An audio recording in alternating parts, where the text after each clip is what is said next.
Hey, what's up? This is JR. Make sure that you do not miss Kokota, coming to you from the 10th of September at 8 p.m. on Mzansi Magic. Hola.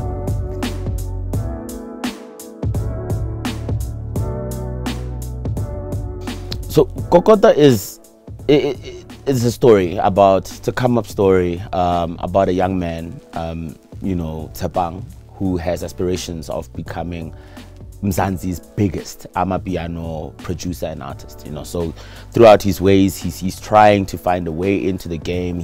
But he's building from the ground up, and he shows resilience. He shows a hardworking young man, but more than anything, he shows passion. And that's what I think the story really relates to. The story really relates to resilience and passion being the driver for creativity. And Tsepang really takes it in his stride. But he doesn't walk the journey alone. He's got his friends, who are with him all the time, who are supportive, who are trying as well, Mzansi gaming, and to be his advocates.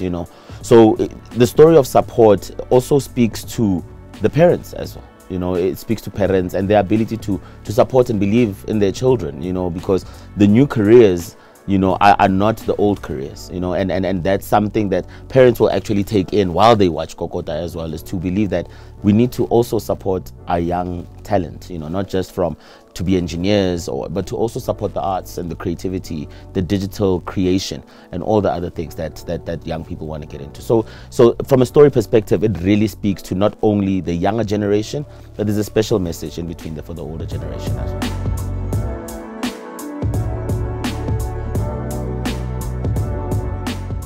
So we produced about 20 songs for this, narrowed down to about 10 songs, in hopes that we will put a song per episode that will be significant to the story. So from a music perspective, there's an up part. From a story perspective, there's an up part on the story, which has a song to it. There's a low part of the story, which has a song to it. There's the comeback part, there's the conclusion. So all of these parts are translated also in music, and significant songs that speak to Tsepang's journey and the story that he goes through and through. So just to show you that, we didn't quite just go in and do like, oh, we're going to do these many songs, this is what's required. Went in and did over and beyond that, but because we know that there's a sentimental part to some point, that we might need a song that has a sweet vocal, and that song needs to be ready. And reading the script and just going through it, you get a firm understanding that this guy's going through motions. So what people will hear is Tsepang's emotions and the youth and where the young people are. So there's a lot of Bacardi-based piano because the story takes place in Mamelodi. So we had to build within the life of story, and just to create that thing. You know what I mean? So those kind of things make it very interesting. So sonically, we bring in the viewer into Tsepang's world through the lens of the music that is being executed. So I think we're proud of the work that we've produced as a business, and all the guys that we worked with, and all the contributors from a composition perspective and a writing perspective, Baby San, Sticks, Shivo, Elton K, all the guys who've contributed to making this, which are also guys who are active in piano. These are guys who are producing, on Kelvin Momo and what is Devin Gogo and whatever. These are guys who are actual active music composers in piano space, and to just bring them into the TV world is something special.